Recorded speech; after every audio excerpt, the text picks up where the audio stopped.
মানিকগঞ্জে বেগম খালেদা জিয়ার রোগ মুক্তি কামনায় দোয়া মাহফিল।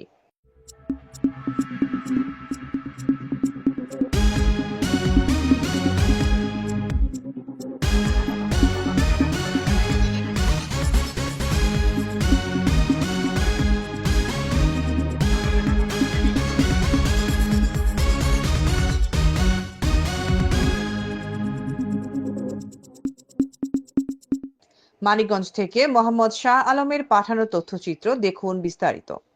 বিএনপি চেয়ারপারসন ও তিনবারের সাবেক প্রধানমন্ত্রী বেগম খালেদা জিয়ার আশু রোগ মুক্তি ও সুস্থতা কামনায় মানিকগঞ্জের দৌলতপুরে দোয়া মাহফিল ও আলোচনা সভা অনুষ্ঠিত হয়েছে। শনিবার বাদ আসর মানিকগঞ্জ ১ আসনের বিএনপির মনোনীত প্রার্থী এস জিন্নাহ কবিরের নির্দেশনায় উপজেলা যুবদলের আয়োজনে থানা যুবদলের কার্যালয়ে দোয়া মাহফিল ও আলোচনা সভা অনুষ্ঠিত হয়।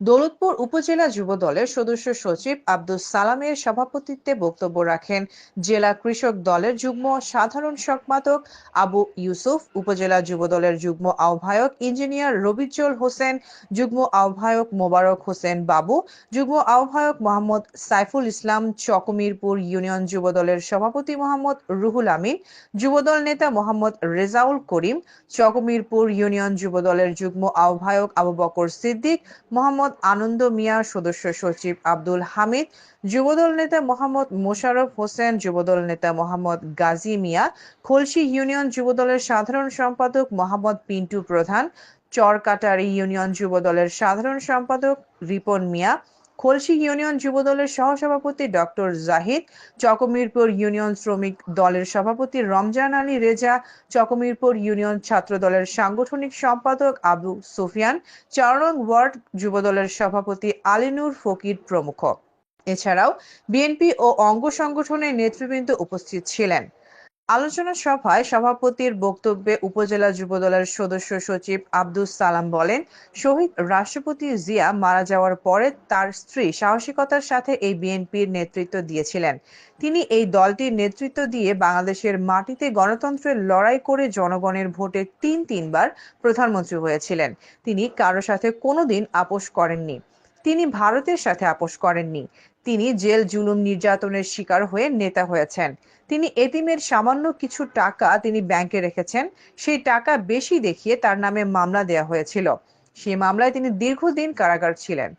বাংলাদেশের যিনি তিনবার প্রধানমন্ত্রী হতে পারেন, তিনি এই এতিমের সামান্য টাকা নিয়ে ভাবতে পারেন না। স্বৈরাচারী শেখ হাসিনা ও ভারতের গোয়ালি বাংলাদেশের একজন প্রিয় নেত্রী, শুধু বাংলাদেশের নয়, এশিয়া উপমহাদেশের একজন প্রখ্যাত রাজনীতিবিদ। তার মতো একজন নেত্রীকে অন্যায়ভাবে জেল খাটিয়েছেন। তিনি একদিন বলেছিলেন, তুমি শেখ হাসিনা, আমাকে ক্যান্টনমেন্টের বাড়ি থেকে বিদায় দিয়েছ, তুমিও একদিন বাংলাদেশ থেকে বিদায় নিবা, 1 মিনিটও সময় পাবা না। তিনি আরো বলেন, বাংলাদেশের গণতন্ত্র ফিরে এসেছে ছাত্র জনতার মধ্য দিয়ে।